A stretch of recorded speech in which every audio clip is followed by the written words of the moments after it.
അവർ പറയുന്നത് രാത്രികാലങ്ങളിൽ അതുവഴി പോകുന്നവരെ എന്തോ ഒരു നിശബ്ദത പിന്തുടരുമായിരുന്നു എന്നാണ്. പകൽ സമയങ്ങളിൽ പോലും അതുവഴി പോകാൻ അവർ ഭയപ്പെട്ടിരുന്നു. എന്തിനാണ് ജനങ്ങൾ ആ സ്ഥലത്തെ ഇത്രയും ഭയപ്പെടുന്നത്? നിരവധി പേർ പല സമയങ്ങളിലായി ഇതിൻ്റെ സത്യാവസ്ഥ പുറത്തു കൊണ്ടുവരാൻ ശ്രമിച്ചിരുന്നു. പക്ഷേ അവർക്കൊന്നും തന്നെ അവളെ കാണാൻ കഴിഞ്ഞിരുന്നില്ല. പക്ഷേ ആ ഗ്രാമത്തെ വിറപ്പിച്ചത് കുറച്ചു നാളുകൾക്ക് ശേഷമുള്ള ഒരു രാത്രിയായിരുന്നു.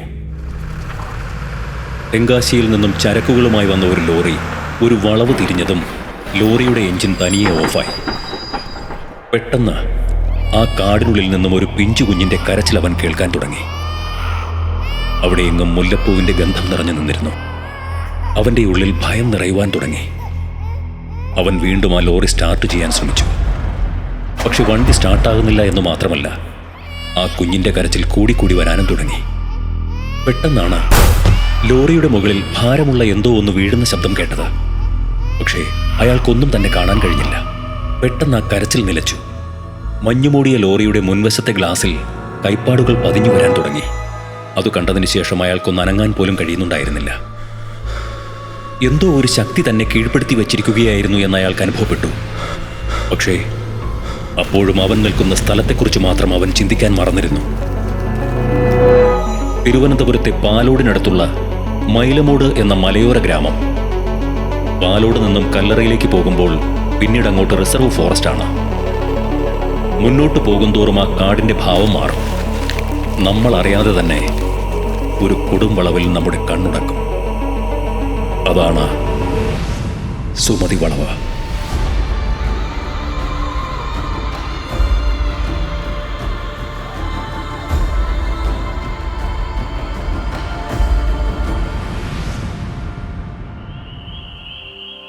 ഒരു ദരിദ്ര കുടുംബത്തിലായിരുന്നു സുമതിയുടെ ജനനം.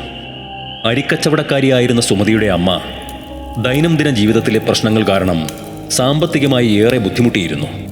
അമ്മയെ സഹായിക്കാൻ 19-ാം വയസ്സിൽ സുമതി താണു മുതലാളിയുടെ വീട്ടിൽ ജോലിക്ക് പോകാൻ തുടങ്ങി.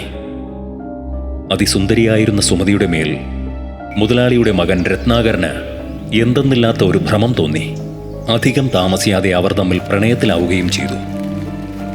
അതിൽ പിന്നെ സുമതിയുടെ ലോകം അവനിൽ മാത്രമായി ചുരുങ്ങിക്കൊണ്ടിരുന്നു. സുമതിക്ക് മുല്ലപ്പൂക്കൾ ഏറെ പ്രിയപ്പെട്ടതായിരുന്നു. അതുകൊണ്ട് തന്നെ അവൻ പലതവണയായി അവൾക്കത് സമ്മാനിച്ചിരുന്നു. അവരുടെ പ്രണയത്തിൻ്റെ ഗന്ധമാണ് അതിനെന്ന് അവൾ അങ്ങേയറ്റം വിശ്വസിച്ചിരുന്നു. അവരുടെ പ്രണയം അതിതീവ്രമായി തന്നെ മുന്നോട്ട് തുടർന്നു. അവളുടെ ഉള്ളിൽ ഒരു ജീവന്റെ തുടിപ്പുണ്ടെന്നറിയുന്നതുവരെ. ഒരു നേർത്ത ഭയത്തോടും അതിനേക്കാളും സന്തോഷത്തോടും കൂടി സുമതി അത് അവനോട് പറഞ്ഞു. എത്രയും പെട്ടെന്ന് തന്നെ വിവാഹം ചെയ്യണമെന്നും അവൾ അവനോട് ആവശ്യപ്പെട്ടു. എതിർത്തൊന്നും പറഞ്ഞില്ലെങ്കിലും അവനത് ഉൾക്കൊള്ളാൻ കഴിയുന്ന ഒന്നായിരുന്നില്ല.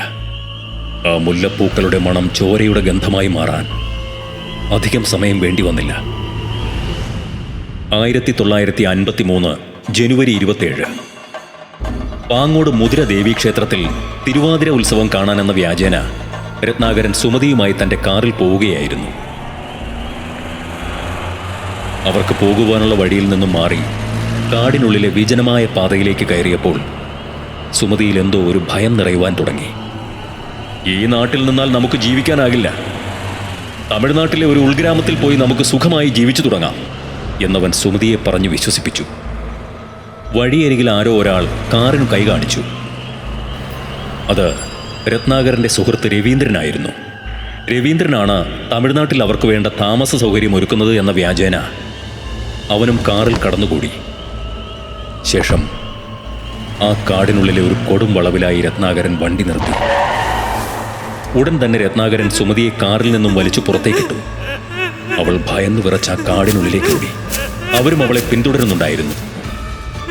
ഒട്ടും താമസിയാതെ തന്നെ അവരവളെ പിടികൂടി. എന്നിട്ട് അവളുടെ കഴുത്തു ഞെരിക്കാൻ തുടങ്ങി. ശ്വാസം കിട്ടാതെ പിടയുമ്പോഴും ജീവനു വേണ്ടിയുള്ള യാചനയല്ലായിരുന്നു അവളുടെ മുഖത്ത്. മറിച്ച് തന്നെ വഞ്ചിച്ച രത്നാകരനോടുള്ള അടങ്ങാത്ത പകയായിരുന്നു അവളുടെ കണ്ണുകളിൽ. രവീന്ദ്രൻ കൊണ്ടുവന്ന ആ വലിയ കഠാര കൊണ്ട് രത്നാകരൻ സുമതിയുടെ കഴുത്തറുത്തു. അവളുടെ ജീവന്റെ അവസാന തുടുപ്പും നിന്നു എന്ന് ഉറപ്പുവരുത്തി ആ കാടിനുള്ളിൽ തന്നെ അവളെ ഉപേക്ഷിച്ച് അവർ പോയി. അപ്പോഴും അവളുടെ കണ്ണുകൾ തുറന്നു തന്നെ ഇരിപ്പുണ്ടായിരുന്നു. 2 ദിവസം കഴിഞ്ഞ് കാടിനുള്ളിൽ ഈറ്റ വെട്ടാൻ പോയ ഒരു കൂട്ടം തൊഴിലാളികളാണ് സുമതിയുടെ പഴക്കമുള്ള മൃതദേഹം കണ്ടെത്തിയത്. ആ മരത്തിൽ അവളുടെ കട്ടപിടിച്ച ചോര അങ്ങനെ തന്നെ ഉണ്ടായിരുന്നു. ആ നാടിനെ നടുക്കിയ ഒരു വാർത്തയായിരുന്നു അത്. 6 മാസത്തെ അന്വേഷണത്തിനു ശേഷം വ്യക്തമായ തെളിവുകളുടെ അടിസ്ഥാനത്തിൽ പോലീസ് പ്രതികളായ രത്നാകരനെയും രവീന്ദ്രനെയും അറസ്റ്റ് ചെയ്തു. കോടതി അവർക്ക് ജീവപര്യന്തം ശിക്ഷയും വിധിച്ചു. എന്നാൽ അവിടെ നിന്നായിരുന്നു സുമതി വളവിലെ ഭീകരതയുടെ തുടക്കം. അതിൽ പിന്നെ സുമതിയുടെ പ്രേതം ആ പ്രദേശത്ത് അലഞ്ഞു നടക്കാറുണ്ടെന്ന് ആൾക്കാർ പറഞ്ഞു തുടങ്ങി. കൊലപാതകത്തിനു ശേഷം പാങ്ങോട്, കല്ലറ തുടങ്ങിയ ചന്തകളിൽ നാട്ടുകാർ ഈ പ്രേതകഥ പാടി നടന്നു. വാഹനയാത്രികരായിരുന്നു ഈ പ്രേതകഥകളുടെ മുഖ്യ പ്രചാരകർ. വെള്ള വസ്ത്രം ധരിച്ച സുമതിയുടെ പ്രേതം ആ വളവിൽ അലഞ്ഞു നടക്കുന്നു എന്ന കഥകളായിരുന്നു ആദ്യകാലങ്ങളിൽ കേട്ടുകൊണ്ടിരുന്നത്. ഈ വളവിലെത്തിയാൽ വാഹനങ്ങളുടെ എഞ്ചിൻ തനിയെ ഓഫാകുമെന്നും ടയർ പഞ്ചറാകുമെന്നും ലൈറ്റുകൾ അണയുമെന്നുമായിരുന്നു മറ്റു ചിലരുടെ കണ്ടുപിടുത്തം. പകൽ പോലും പേടിപ്പെടുത്തുന്ന അന്തരീക്ഷമായിരുന്നു അവിടെ. കാലം മാറിയതോടെ റോഡും നാടും വികസിച്ചു. അതോടെ ഇത്തരം പ്രേതകഥകൾ ഇന്റർനെറ്റിലൂടെയും കാട്ടുതീ പോലെ കത്തിപ്പടരാൻ തുടങ്ങി. ഇത്തരം പ്രചാരണങ്ങൾക്ക് പിന്നിൽ സാമൂഹിക വിരുദ്ധരാണെന്നും അവർ ഈ പ്രേതകഥയെ മുതലെടുത്ത് സുമതിയുടെ മറവിൽ പണം തട്ടിയെടുക്കുന്നു എന്ന കഥകളും കേട്ടുവരുന്നു. സുമതിയോ സാമൂഹിക വിരുദ്ധരോ എന്നതല്ല, ആ വളവിൽ എന്തോ ഒരു ദുരൂഹത ഇന്നും നിലനിൽക്കുന്നുണ്ട്.